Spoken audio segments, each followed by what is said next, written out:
አዳምጡት፣ በደንብ አዳምጡት። አሁን በቅርብ ጊዜ በዓለማችን ላይ ያልታወቀ ዓይን ያላየው ጆሮ ያልሰማው የእግዚአብሔር ንቅናቄ በምድራችን ሊፈጸም ነው። ጌታ ያለኝ ነገር አለ። እኔ ብቻ አይደለም። ዊሊያም ሲሞር የተባለ ጥቁር ዓይነ ስውር ነበር። በዛን ዘመን ነጭና ጥቁር አብረው አይቀመጥም። በባስ ላይ አብረው አይሄዱም። አብረው ምግብ ቤት አይገቡም። እና ይሄ ሰውዬ ልቡ ተቃጠለ። በእግዚአብሔር ቃል ፈለገ፣ የእግዚአብሔርን ቃል። ይሄን ቃል ለመስማት ብሎ ነጮች በሚባሉበት ትምህርት ቤት ውስጥ እነሆ ከጓሮ ላይ ከመስኮት ስር ተለጥፎ ሰማ አንድ ነገር። ድንገት የሚል መንፈስ ቅዱስ በላቸው ላይ ወረደ። በልሳን ተናገሩ የሚል ድምፅ ሰማ። ያ ልቡ ተቃጠለ። ጸሎት ጀመረ። የሪቫይቫል የፔንቴኮስታል ንቅናቄ ጀመረ። ያን ጊዜ ነው። ያንን ዘረኝነትን አፍርሶ ጥቁር ከነጭ ጋር ሰው ሁሉ በአንድ ላይ አሜሪካ አዞሳ ስትሪት ላይ ትልቅ ሪቫይቫል ተነሳ። ክብር ለእግዚአብሔር ይሁን። ዛሬ እዛ ውጤት ናት ይህችም ቸርች። ነገር ግን አልቀጠለም። እንደዛ መጠበቅ ሲገባ አልተጠበቀምና ይሄ ሰውዬ በ1922 ነው ወደ ጌታ ሄደው። ሲሞር ከመሄዱ በ1922 አንድ መልእክት ተናግሯል፣ ትንቢት እንዲህ የሚል ከኔ በኋላ 100 ዓመት በኋላ ላይ ህዝቡን የሚለው መጎብኘትን ጎበኛችኋለሁና ስለዚህ ዝግጅት አድርጉልኝ ነው። ቦብ ጆንስ የሚባል ሰው እንደዚህ ብሏል። ኢትዮጵያ ውስጥ የሚቀጣጠለው እሳት መላውን የአፍሪካ አህጉር የሚያዳርስ ታላቅ መነቃቃት ኦርቶዶክስ ቤተክርስቲያን እንደምትሳተፍ በከባድ እንደውም ትልቁ ድርሻ የኦርቶዶክስ ቤተክርስቲያን በዛ በኦርቶዶክስ ቤተክርስቲያን ውስጥ ሊመጣ ይችላል። ስለዚህ ኦርቶዶክስ ቤተክርስቲያን ንቁ፣ ተዘጋጁ። የብዙ ህፃናት ሁሉ ገብቷቸዋል።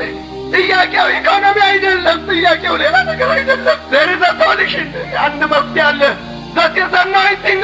የእግዚአብሔር ክብር በኢትዮጵያ ላይ ይወድቃል። ኢትዮጵያ ነጻ ትወጣለች። ኢትዮጵያ ተዘጋጂ፣ ምድሬ ተዘጋጂ።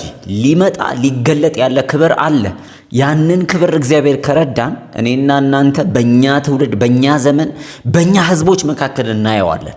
ካልሆነም ግን ይህ በጣም ቅርብ ሊሆን ያለ ልክ እንደ ዳመና፣ ከባድ ዳመና፣ እንደ አዘለ ዳመና የተዘጋጀ ነገር ነው። ይሄም ለዘመናት ሲነገር ሲተረክ የነበረ ሪቫይቫል በምድራችን ላይ ይነሳል። በተለይ ይህን መልእክት ስትሰሙ ፕሮቴስታንት እምነት ውስጥ ያላችሁ፣ በአብያተ ክርስቲያናት ውስጥ የምታገለግሉ አባቶች፣ ወጣቶች፣ እንደገና ደግሞ በኦርቶዶክስ እምነት ያላችሁ እንኳን በኦርቶዶክስ እምነት ውስጥ ማህበር ውስጥ ያላችሁ ሰዎች፣ ቅዱሳኖች፣ ወጣቶች፣ ወንዶች፣ እናቶች፣ አስተማሪዎች፣ አባቶች በደንብ ልብ ብላችሁ አዳምጡኝ።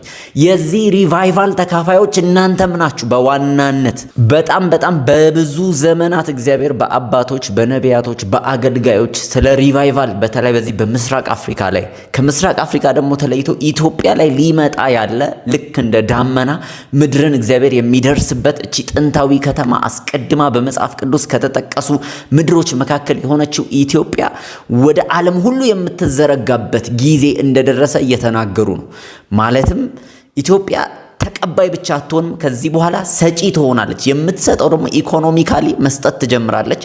በወንጌል ዙሪያ ላይ ሚሽነሪዎችን ወደ ኤሮፕ፣ ወደ ሚድል ኢስት፣ ወደ ተለያዩ የዓለማችን ክፍሎች ሚሽነሪዎችን፣ አገልጋዮችን ወንጌል ይዘው የሚሄዱ ትላንት ተቀብለን ነበር። ትላንት ወንጌል ይዘው የመጡ ብዙ አገልጋዮች ነበሩ። ሐዋርያት ሥራ ምዕራፍ 8 ጀምሮ ማለት ነው። እንደዛ እንደ ጃንደረባው ሰውዬ ማለት ነው። አሁን ግን ጊዜው ከኢትዮጵያ አገልጋዮች የሚላኩበት ወንጌልን ይዘው እውነት ቃልን ይዘው ሊያስተምሩ ሊያደራጁ የሚሄዱበት ዘመን ነው።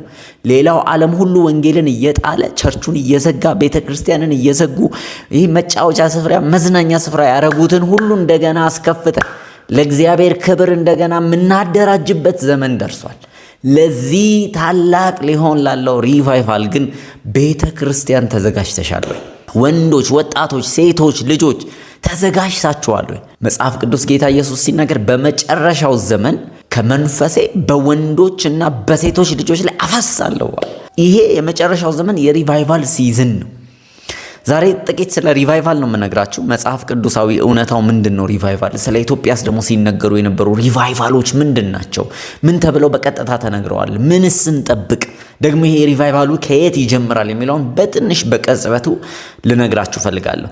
አስቀድሜ መናገር የምፈልገው ሪቫይቫል በራሱ የሚለው ትርጓሜው ምንድነው የሚለውን እንመልከት። ሪቫይቫል ማለት ቀጥታ ቃሉ ትርጉሙ እንግሊዘኛ ነው። ቱ ሪቫይቭ ማድረግ፣ አንድ ሊሞት የነበረ ነገር ወይ የተዳከመ ነገር ወይ ሊጠፋ ያለን እሳት እንደገና ሪቫይቭ ኢግናይት ማድረግ እንደገና ማቀጣጠል እንደገና የሚያስፈልጉትን ግብአቶች አቅርቦ ያ እሳት እንደገና ሪቫይቭ እንዲነሳ ከተኛበት እንዲነሳ ከተዳከመበት እንዲበረታ መቀጣጠል እንዲሆን የተጣለው የነበረው ተነስቶ እንደገና እንዲጠቀሙት ይህንን የሚመስል ይዘት ያለው ቅርጽ ነው። ሪቫይቫል ግን ሲባል እንዲሁ ዝም ብሎ ቃሉን ብቻ ሳይሆን መመልከት ያለብን ሪቫይቫል ሲሆን ምንድነው ምልክቱ? አንድ ነገር ሪቫይቫል ነው ስንል፣ ሁለተኛ ሪቫይቫል እስከሆነ በኋላ ውጤቱ ምንድነው የሚለውን እንመለከታለን። የመጀመሪያው ሪቫይቫል ሲሆን ያ ነገር ሪቫይቫል ነው ማለት የምንችለው በእነዚህ በሶስት ነገሮች ምልክቶች አሉት። የመጀመሪያ በጣም ማስ የሆኑ ሰዎች፣ በጣም ብዙ ትውልዶች፣ ብዙ ወጣቶች፣ ብዙ ወንዶች፣ ብዙ ሴቶች፣ ብዙ ታናናሾች፣ ብዙ ታላላቆች በንስሐ መንፈስ ውስጥ ይሆናሉ። ምክንያቱም አንዱ የሪቫይቫል ዓላማ ሰዎችን ከኃጢአተኛ ህይወት መመለስ ስለሆነ፣ ስለዚህ በድንገት የንስሐ መንፈስ ምድሪቱ ላይ መሆን አለበት። ሰዎች ንስሐ ይገባሉ፣ ከኃጢአታቸው ይናዘዛሉ፣ በይቅርታ እግዚአብሔር ፊት ይንበረከካሉ፣ ጎንበስ ይላሉ። ስለዚህ ሪቫይቫል የሚጀምረው በቅድስና ናፍቆት፣ በኃጢአት በተደረገ ጸጸት ውስጥ ባለ ልብ፣ በተሰበረ ልብ ሪቫይቫል ይጀምራል። ኢሳይያስ ትዝ ይላችኋል። ልክ በእግዚአብሔር ፊት በዙፋኑ ፊት ክብሩን ከማየቱ በፊት ምንድነው የተሰማው? ከንፈሮቼ የረከሱ ናቸው፣ መሞቴ ነዋል። ከንፈሮቻቸው በረከሱ ህዝቦች መካከል ነው የምኖረው። ይሄ የንስሐ የጸጸት መንፈስ የሪቫይቫል የመጀመሪያ ቀድሞ የሚመጣ መንገድ ነው። ሁለተኛው የእግዚአብሔር ቃል በሙላት በትውልዱ መካከል መሰበክ ይጀምራል። ትልቅ የሪቫይቫል ምልክቱ ይሄ ነው። አንዱ ማለት ሰዎች በከባድ ጥማት ውስጥ ይገባሉ፣ የቃል ጥማት ውስጥ ይገባሉ፣ አይሰለቹም። ቃሉን ለመስማት ጎንበስ ይላሉ፣ ይቀርባሉ፣ ይጠጋሉ። ቃሉ በየስፍራው መሰበክ ይጀምራል። ቅዱስ የሆነው እውነተኛ ቃሉ በየምድሪቱ ሁሉ ላይ በሰዎች ጥማት በመጥለቅለቅ ሰው ለቃሉ ክፍት ይሆናል። የሆነ ሊገለጥ የማይችል ረሃብና መሻት በሰዎች ልብ ውስጥ መግባት ይጀምራል። ይሄ ሁለተኛው የሪቫይቫል ምልክትም በነ ዕዝራ መጽሐፍ ላይ ትመለከታላችሁ። በንጉሥ ኢዮስያስ ዘመን መጽሐፍ ቅዱስ ላይ ስታዩ ልክ ሪቫይቫል ሲመጣ ሰዎች ወደ ንስሐ ይቀርባሉ። ከዛስ ቃሉ ይነበብላቸዋል ከታች እስከ ላይ። ካህናቶች ቆመው ቀኑን ሙሉ ሌሊቱን ሙሉ ቃሉን እያነበቡላቸው ነው የሚውሉት። ህዝቡ በዛ ቃል እያለቀሰ ምላሽ እየሰጠ በረሃብ ሳይደክመው ቆሞ ተሰብስቦ ያዳምጣል። ሁለቱ መጽሐፎች ላይ በደንብ ቼክ አድርጉ። ዕዝራ መጽሐፍ ላይም ተመሳሳይ ነገር ሀፕን አድርጓል። እንደገና በንጉሥ ኢዮስያስ ዘመንም እንደዚህ አይነት ነገር ተፈጥሯል። ስለዚህ ሰው ወደ ቅዱሱ ቃል ይመለሳል ማለት ነው ሪቫይቫል ሲጀምር። ሶስተኛው ደግሞ እና ልብ የሆነው የሪቫይቫሉ ክፍል የእግዚአብሔር ክብር የእግዚአብሔር መገኘት በምድሪቷ ላይ ያስተጋባል፣ በቤተ ክርስቲያን ላይ ያስተጋባል። ሰዎች ወደ ቤተ ክርስቲያን ሄደው ምን እንደነካቸው ሳያውቁ ያለቅሳሉ። እግዚአብሔርን መፍራት በላያቸው ላይ ይወርዳል። በመንቀጥቀጥ እግዚአብሔርን መውደድ ይጀምራሉ። የሚገለጡ ትልልቅ ክብሮች ይገኛሉ። ክብር ሲባል ይሄ ሰው መፈወስ ምናምን ብቻ አይደለም። ይሄም ግን የክብሩ አካል ነው። እግዚአብሔር በተገኘበት ሊኖሩ የማይችሉ የሙታኖች መነሳት ይሆናል። ታላላቅ ፈውስ፣ እንግዳ የሆኑ ፈውሶች። ከዛ ግን ሰው መሰማራት ይጀምራል። ወደ ወንጌል አገልግሎት መሰማራት ይጀምራል። ሰው መነቃቃት ይጀምራል። በሰው ላይ ፈሪሃ እግዚአብሔር በኃይል ከብዶ ይገኛል። እና ሰዎች ቤተ ክርስቲያንን ይፈራሉ፣ ያከብራሉ። ቃሉን ይፈራሉ፣ ያከብራሉ። በቃ የሆነ ቦታ ስትሄዱ ራሱ የእግዚአብሔር መገኘት አለ። እንደፈለገ ሰው አይሆንም። ይሄ ሶስተኛው የሪቫይቫሉ ምልክት ነው። ከዚህ በኋላ ግን ምንድነው ውጤት ይዞ የሚመጣው? ሪቫይቫሉ ምን ፍሬ ያፈራል የሚለውን ደግሞ እንመልከት። እውነተኛ ሪቫይቫል ከሆነ የተጀመረው የመጀመሪያው ፍሬ በቤተ ክርስቲያን ውስጥ ብቻ ያበቃ፣ በቅዱሳን ቤት ብቻ ያበቃ። እየወጣ ወደየ አደባባይ፣ ወደየ ክፍለ ሀገሮች፣ ወደየ ከተማው መዛመት ይጀምራል። ወሬው በአንዴ ማየል ይጀምራል። ህዝብ ሁሉ፣ ትውልድ ሁሉ ያን ነገር ማየት መስማት ይጀምራል። ስለዚህ መጀመሪያው የሰዎች መለወጥ ይጀምራል። ሰዎች አመለካከታቸው ይለወጣል። አስተሳሰባቸው፣ እሴታቸው፣ ነውር የሆነውን ነገራቸው መጣል ይጀምራሉ ሪቫይቫሉን ከመፍራት የተነሳ። ከዛስ ወንጌል በየስፍራው መሰበክ ይጀምራል። ትውልድ ሁሉ ስለ ክርስቶስ ኢየሱስ መስማት ይጀምራል። የሪቫይቫል ውጤት ነው ይሄ። በጣም በርካታ ሰዎች ከቤተ ክርስቲያን ውጪ ያሉ ወይም እኛ ዓለማዊ የምንላቸው በድንገት ወደ ቤተ ክርስቲያን መጉረፍ ይጀምራሉ። ውጤቱ ነው ይሄ። የሪቫይቫሉ ውጤት ያመጣቸዋል፣ ይስባቸዋል። ከሩቅ ጎትቶ ኑ ወደ ያዕቆብ አምላክ ተራራ እንሂድ ይላሉ። ይሄ ሪቫይቫል ውጤት ነው። ሁለተኛው የሪቫይቫል ውጤት ማይንድ ሴት ይለወጣል። ማለት ሰዎች ጥላቻን ያቆማሉ፣ ስርቆትን ያቆማሉ፣ አመፀኝነት፣ ግፍ፣ ይሄ ጦርነት፣ አስገድዶ መድፈር፣ የተለያዩ እርኩሰት፣ ክፋት የሆኑ ነገሮች ከምድሪቷ ላይ መጠረግ ይጀምራሉ። ሪቫይቫሉ ራሱ እያጸዳቸው ይመጣል።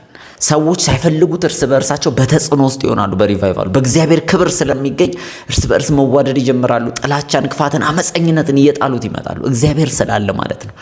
በአንድ ጊዜ ይሄ ዌልስ ላይ በነበሩ ሪቫይቫሎች ትዝ ካላችሁ ታሪክን ስታጠኑ በጣም የሚያስገርም ነገር ተፈጠረ። ከተማይቱ ውስጥ ፖሊስ ተዘጋ፣ ፍርድ ቤት ተዘጋ። ለምን ሲባል ከእንግዲህ ወዲህ ወንጀል የሚሰራ ጠፋ። እዛ ከተማ ውስጥ ከእንግዲህ ወዲህ ለፍርድ የሚካሰስ ሰው ጠፋ። ሰው ሁሉ ስራውን ይሰራል። ወደ ማታ ሁሉም ሪቫይቫሉ ጋር ነው፣ ጸሎት፣ ስብሰባ ነው የሚሄደው። ስለዚህ ወንጀል የሚባል ከከተማው አከተመ። ጥላቻ፣ ፍርድ፣ መካሰስ ጠፋ። በጌታ በኢየሱስ ስም እንደዚህ አይነት ዘመን ያምጣልን። ይሄ ቀላል ነገር እንዳይመስላችሁ የሪቫይቫል ውጤት ነው። የመነቃነቅ እንደገና የመነሳት እሳቱ የመንበልበሉ ውጤት ነው። እና ይሄ መነቃነቅ በዌልስ እንግሊዝ ውስጥ ነበር የሆነው። እስር ቤት ተዘጋ፣ ፍርድ ቤት ተዘጋ፣ ፖሊስ ጣቢያዎች መዘጋት ጀመሩ። ይሄ ከአንድ ሀገር የሚያልፍ ሪቫይቫል ነው። ሶስተኛው ይሄ ሪቫይቫል ከአገር ደግሞ ማለፍ ይጀምራል። ሪቫይቫል መሆኑን የምታውቁት አሁን ኢትዮጵያ ላይ የሚነሳው ሪቫይቫል ከኢትዮጵያ ማለፍ ይጀምራል። ድንበር ሀገራቶች እነ ኬንያ፣ እነ ሶማሊያን፣ እነ ኤርትራን፣ እነ ጅቡቲን ሁሉን መነካካት ይጀምራል። ከዛስ ደግሞ ከአህጉር ማለፍ ይጀምራል። ሚድል ኢስትን፣ ኤሮፕን፣ ኤዥያን፣ አሜሪካን ይነካካቸዋል እና ድንበር ዘለል ይሆናል። ትውልድ ዘለል ይሆናል። ትክክለኛ ሪቫይቫል ሲሆን 1 ዓመት አለም 10 ዓመት አለም እስከ 100 ዓመት የሚዘልቅ ሪቫይቫል መሆን ይጀምራል። የሚቀጥለው ትውልድ የሚታወስ የሚወሳ መሆን ይጀምራል። ይሄ የሪቫይቫል ባህሪ ነው። እግዚአብሔር በቅርቡ የሚያመጣ አንድ ሪቫይቫል አለ። ትውልድን፣ እድሜን፣ ምናምንን ሳይለይ የሚያቀጣጥለው ሪቫይቫል በምድራችን ላይ እንደሚሆን ምንም አልጠራጠርም። እስቲ አንድ በጣም የምወደው ፓስተር፣ የኔ ፓስተር ነው፣ ስለዚህ ሪቫይቫል የተናገረውን ነገር ስሙ። በተደጋጋሚ እግዚአብሔር በተለያየ መንገድ ይናገራል። በኋላ ላይ ደግሞ እግዚአብሔር በተለያዩ ሰዎች ከሌላ አገር ከሆኑ ሰዎች በተለይ ኢትዮጵያ ላይ ስለሚነሳው ሪቫይቫል የተናገሩትን ደግሞ ከፍትላቸዋል። እስቲ ፓስተር መስፍን የተናገረው ነገር እንስማው ምን እንደሚል። አዳምጡት፣ በደንብ አዳምጡት። አሁን በቅርብ ጊዜ በዓለማችን ላይ ያልታወቀ ዓይን ያላየው ጆሮ ያልሰማው የእግዚአብሔር ንቅናቄ በምድራችን ሊፈጸም ነው። ጌታ ያለኝ ነገር አለ። እኔ ብቻ አይደለም። የፔንቴኮስታል ንቅናቄ የጀመረው በ1906 እነ ዊሊያም ሲሞር የተባለ ጥቁር አይነ ስውር ነበር። በዛን ዘመን ነጭና ጥቁር አብረው አይቀመጥም። በባስ ላይ አብረው አይሄዱም። አብረው ምግብ ቤት አይገቡም። እና ይሄ ሰውዬ ልቡ ተቃጠለ። በእግዚአብሔር ቃል ፈለገ፣ የእግዚአብሔርን ቃል። ይሄን ቃል ለመስማት ብሎ ነጮች በሚባሉበት ትምህርት ቤት ውስጥ እነሆ ከጓሮ ላይ ከመስኮት ስር ተለጥፎ ሰማ አንድ ነገር። ድንገት የሚል መንፈስ ቅዱስ በላቸው ላይ ወረደ። በልሳን ተናገሩ የሚል ድምፅ ሰማ። ያ ልቡ ተቃጠለ። ጸሎት ጀመረ። የሪቫይቫል የፔንቴኮስታል ንቅናቄ የጀመረ ያን ጊዜ ነው። ያንን ዘረኝነትን አፍርሶ ጥቁር ከነጭ ጋር ሰው ሁሉ በአንድ ላይ አሜሪካ አዞሳ ስትሪት ላይ ትልቅ ሪቫይቫል ተነሳ። ክብር ለእግዚአብሔር ይሁን። ዛሬ እዛ ውጤት ናት ይህችም ቸርች።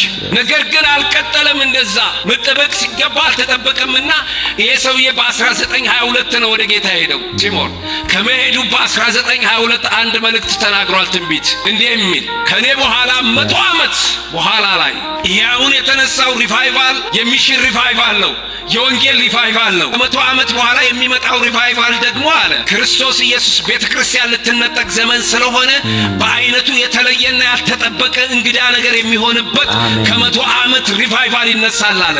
ያ ሪቫይቫል ይነሳል ደግሞ በምስራቅ አፍሪካ ነው አለ። በአፍሪካ ደግሞ እርግጠኛው ኢትዮጵያ ውስጥ ነው።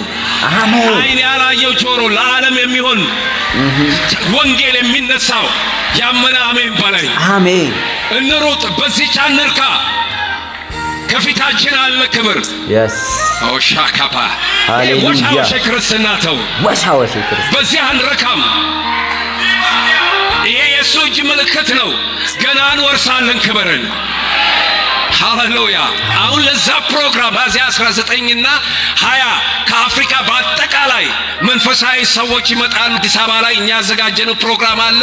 እሱ ብቻ ሳይሆን ፓርላማ አባላት፣ የዩጋንዳ ፓርላማ አባላት፣ የኬንያ ቀዳማዊት እመቤት ሁሉ ይመጣሉ። ምን በኢትዮጵያ ሊነሳ ላለው ሪቫይቫል እሳት ሁኖስ ዛሬ በዚህ ቢጀምርስ? ሃሌሉያ። እንግዳችሁ መጥቷል ኢየሱስ። አሜን አሜን። ሳምንት አይደለም ዛሬ ይጀምራል እግዚአብሔር ክብር። አሜን። ያመነ አሜን ይበለኝ። እነሆ በትንሹ አንርካ፣ እምቢ ማለት እንጀምር። እንሩጥ እንሩጥ። የእግዚአብሔር ክብር ሊመጣ ነው። አሜን። ሚሽነሪ አውሮፓ የምንልክበት፣ አሜሪካ የምንልክበት፣ አረብ ሀገር የምንልክበት የእግዚአብሔር ቅባት ኃይል ሊመጣ ዘመን ደርሷል። ያመነ አሜን በለኝ። ሙታን ሊነሱ፣ እውሮች ሊበሩ፣ ሽባዎች ሊተረተሩ ልዩ ቅባት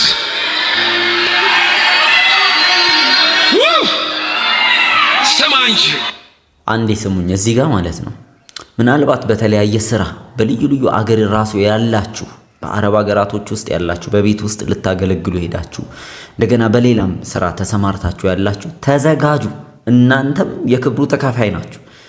ከኢትዮጵያ ምድር እግዚአብሔርን በመራብ በመጠማት ባላችሁበት ስፍራ እግዚአብሔር መንፈሱ ተች ያደርጋችኋል። በያላችሁበት ስፍራ የሪቫይቫሉ ከባድ ክብር መገለጫዎች ነው የምትሆኑት። ሰው ይፈልጋችኋል፣ ትውልድ ይፈልጋችኋል። ከኢትዮጵያ ነሽ ጸልዩልኝ ትባላላችሁ። ኢየሱስ ጌታ ነው። ይሄ ክብር የሚመጣበት ዘመኑ ደርሷል። ዘመኑ ደርሷል። እንስማው፣ እንጨርሰው።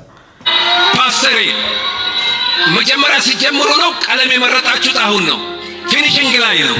ይኸውልህ ከዚህ በፊት ያልሆነ ፊኒሽንግ ላይ የሚመጣ ቅባት አለ። አሜን። ኢየሱስ ሊመጣ ነው።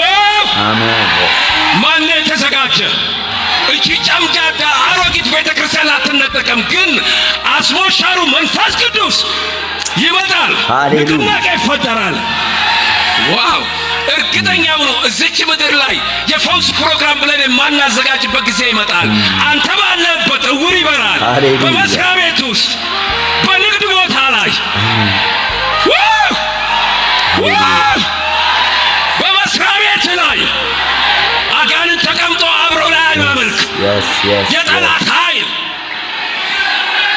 ስማ እንጂ ኪዳን የሌለው ቃል የሌለው ተስፋ የሌለው ኢትዮጵያ ላይ አይወርስም። ኪዳን ያለው ቃል ያለው ተስፋ ያለው የእግዚአብሔር ልጅ ኢየሱስ እንሩጥ። ክብር አለ፣ ሽልማት አለ። ሃሌሉያ ሃሌሉያ። አሁን አዲስ ነገር ሊፈጠር ነው።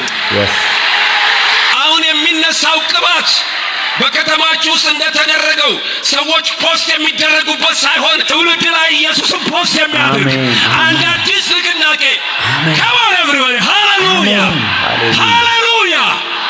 የሆነ ነገር እየወረደ ነው። እባክህ ነገ አትጠብቅ። አሜን። ሊመጣ ነው። ኢየሱስ ሊመጣ ነው። ኢየሱስ ሊመጣ ነው። ኢየሱስ ሊመጣ ነው። ኢየሱስ ሊመጣ ነው። ዋው! እንግዲህ ስሙኝ፣ ከእንቅልፍ የምንነሳበት ሰዓት አሁን እንደደረሰ ዘመንን ወቁ። ካመንበት ይልቅ መዳናችን ወደኛ ዛሬ ቀርቧል። ሌሊቱ አልፏል፣ ቀኑ ቀርቧል። ከእንግዲህ ጨለማ ስራ አውጥታችሁ ብርሃን ጋሻ ልበሱ። በቀን እንደሚመላለስ በአግባብ ተመላለሱ።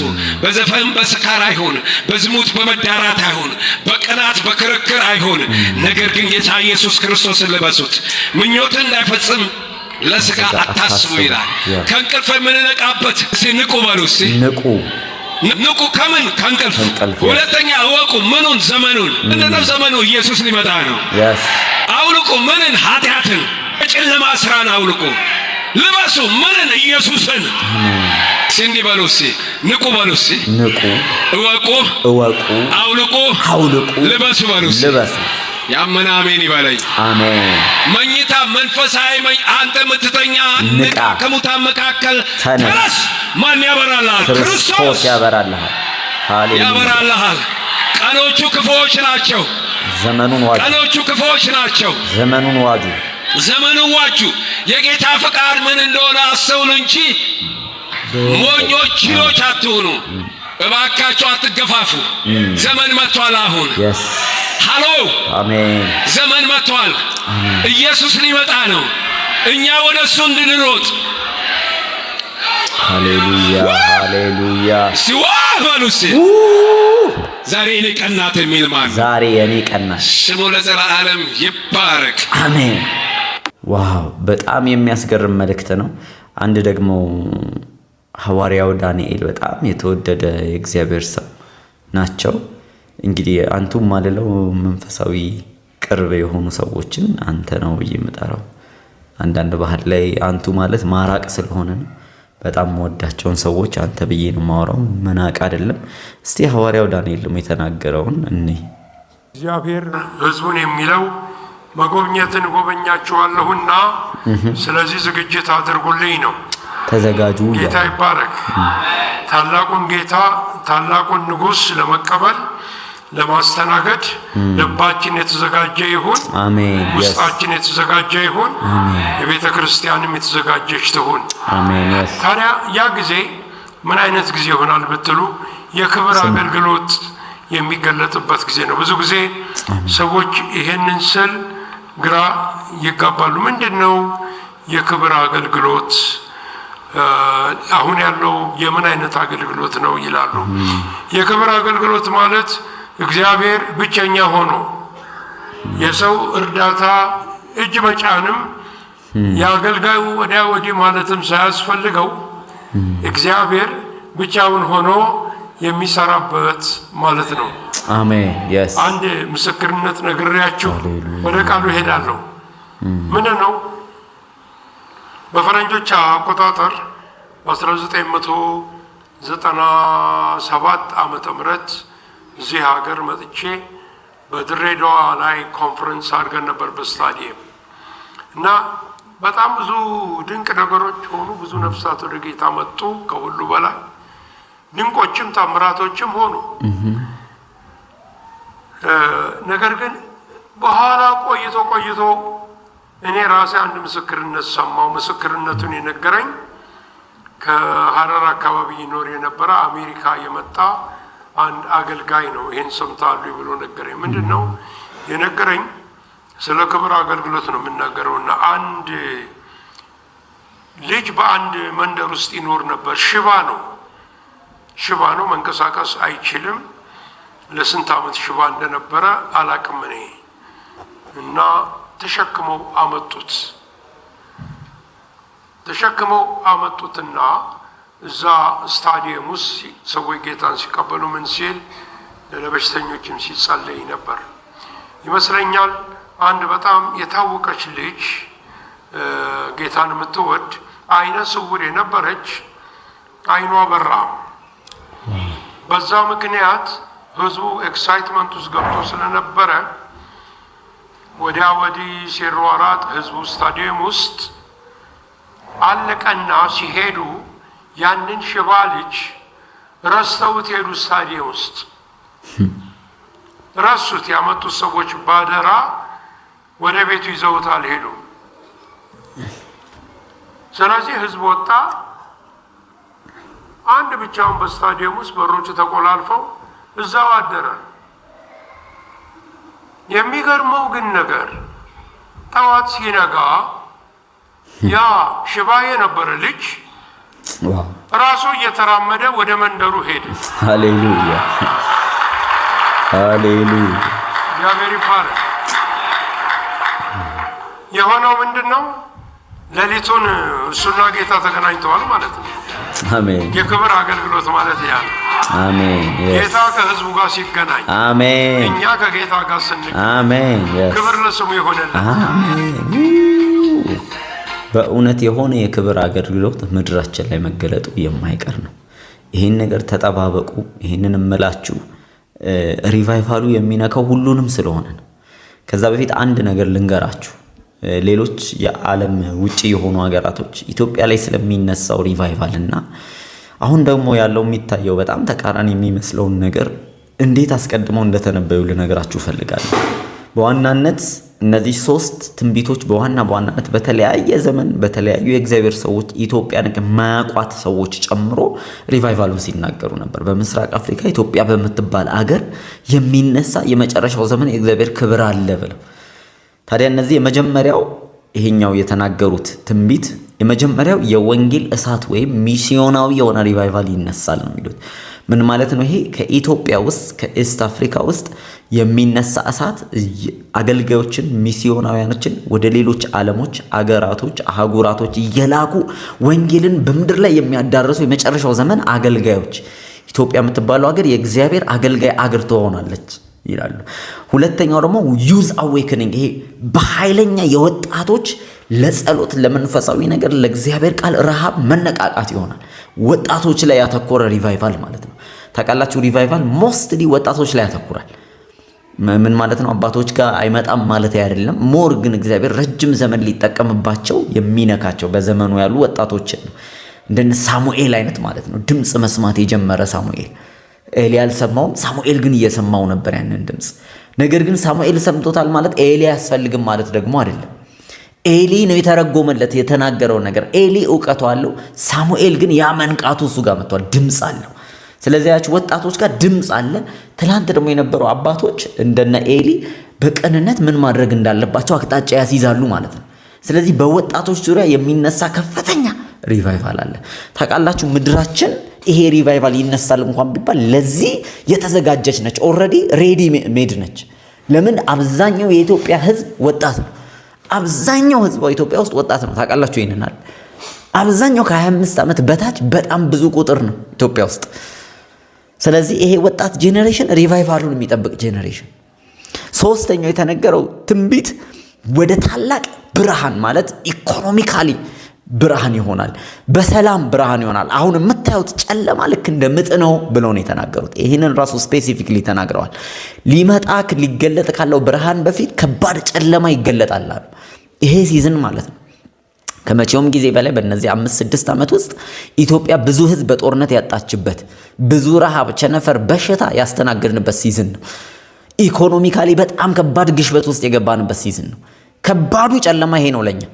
እንግዲህ እኔ በህይወት ዘመኔ ካለሁበት በጣም ከባድ ብዙ እልቂት ያለቀበት ከሚሊየን በላይ ህዝቦች የሞቱበት ሲዝን እንደሆነ ታውቃላችሁ አይደል? በእነዚህ 4-5 ዓመታት በጦርነት ብቻ ብዙ አደጋዎች እየሆኑ ያሉበት ሲዝን ነው። ይሄ ጨለማ በኋላ ብለዋል ተናግረዋል። ከሆነ ከባድ የሚመጣ ኢኮኖሚ የሰላም ጨለማ ይመጣል። ከዛ በኋላ ነው ብርሃኑ የሚፈነጥቀው ብለዋል።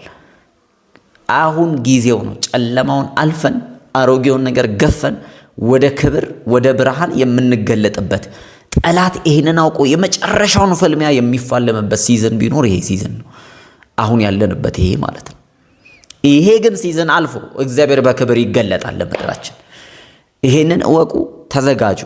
ቦብ ጆንስ የሚባል ሰው እንደዚህ ብሏል። ኢትዮጵያ ውስጥ የሚቀጣጠለው እሳት መላውን የአፍሪካ አህጉር የሚያዳርስ ታላቅ መነቃቃት እንደሚሆንና አገሪቱ የመንፈሳዊ ምግብ ማከማቻ እንደምትሆን ተናግሮ ነበረ። እንደገና ሞሪስ ሶሬሎ ደግሞ የታወቀው እግዚአብሔር ሰው ናቸው። በኢትዮጵያ ላይ የእግዚአብሔር ክንድ በኃይል ይገለጣል። በታሪክ ታይቶ የማይታወቅ የመንፈስ ቅዱስ አዝመራ የሚሰበሰብባት ጊዜ ይመጣል ብሏል። ሲንዲ ጃኮብስ ደግሞ ኢትዮጵያ ከአሁን በኋላ የረሃብ የችግር ምሳሌ መሆኑ አብቅቶ የእግዚአብሔር ክብርና የጥበብ ምንጭ እንደምትሆን እንዲሁም ወደ መካከለኛው ምስራቅ ወንጌልን በኃይል የሚያሻግሩ ሐዋርያቶች ይነሱባታል። እነዚህ ሰዎች ከብዙ ጊዜ በፊት ነው የተናገሩት። መጽሐፍ ቅዱስም ኢትዮጵያ እጆቿን ወደ እግዚአብሔር ተዘረጋለች ብሎ በመዝሙር መጽሐፍ ላይ ትንቢቱን ያጸናልናል። እንደ እግዚአብሔር ቃል የሆነ ማለት ነው። ያ ግን ማለት ምን ማለት ነው? እንዲሁ ሪቫይቫል ይነሳል ስለተባለ ዝም ብሎ መጥቶ ይነሳል ማለት አለ። ይህንን ነገር እግዚአብሔር የተናገረበት ምክንያት በእኛ ዘመን እንዲሆን ዝግጅት እንድናደርግ ነው። ፕሪፓሬሽን እንዲኖር ነው። ወጣቶቻችንን እንድናዘጋጅ፣ ትውልዱን እንድናዘጋጅ፣ እንድናስታጥቅ፣ የእግዚአብሔርን ቃል ስለ ሪቫይቫል እንድናስተምር፣ ሰውን ወደ እግዚአብሔር ቃል አይኑ እንዲመለስ፣ ረሃቡ የእግዚአብሔር ቃል እንዲሆን እንድናዘጋጅ ነው። በዚህ ውስጥ ደግሞ አይ ብሊቭ ኦርቶዶክስ ቤተክርስቲያን እንደምትሳተፍ በከባድ እንደውም ትልቁ ድርሻ የኦርቶዶክስ ቤተክርስቲያን። ብዙ ጊዜ እኛ ፕሮቴስታንቶች ፕሮቴስታንቲዝም ራሱ ሲመጣ ከካቶሊክ ቤተክርስቲያን ነው የወጣው። በካቶሊክ ውስጥ የነበረ መንፈሳዊ መሞት ስለነበር ክርስቶስ ኢየሱስን ወደ ጎን አድርገው ፕሩጋቶሪ የሚባል ሌላ ነገር ውስጥ ገብተው ድነትን በገንዘብ መሸመት ስለጀመሩ እግዚአብሔር ያንን መንገድ እንዲቀጥል ስላልፈለገ የሆነ ሰዎችን እዛው ገዳም ውስጥ ያሉ ሰዎችን አነቃ። ሪቫይቫል ያ ነው። ኖ መዳን በኢየሱስ ነው ብለው የሚነሱ ሰዎችን ቀሰቀሰ። መንፈስ ቅዱስን የሚቀበሉ ሰዎችን። አሁንም ነው የምነግራችሁ፣ እኛ እንደ በተለምዶ በለመድ ነው በቃ ኑ ካልመጣችሁ ወዴት? ወደ ፕሮቴስታንት፣ ወደ እኛ ወደ ገነባናት ቸርች። እንደዛ አይደለም። ጌታ ወደ እናንተ አምጦ አላለም። ጌታ የራሱ መንገድ አለው። እሺ፣ ይሄን ሪቫይቫል ሲሰራ ጌታ ወደ እነሱ ግባ ብላችሁ ልትጸልዩ ይገባል። በዚህ ሰዓት በብዙ ኦርቶዶክስ ቤተክርስቲያን በየአድባራቱ በየገጠሩ ያሉ ውስጥ በኃይል ሪቫይቫል እየገባ ነው። መጽሐፍ ቅዱስ እየተነበበ ነው።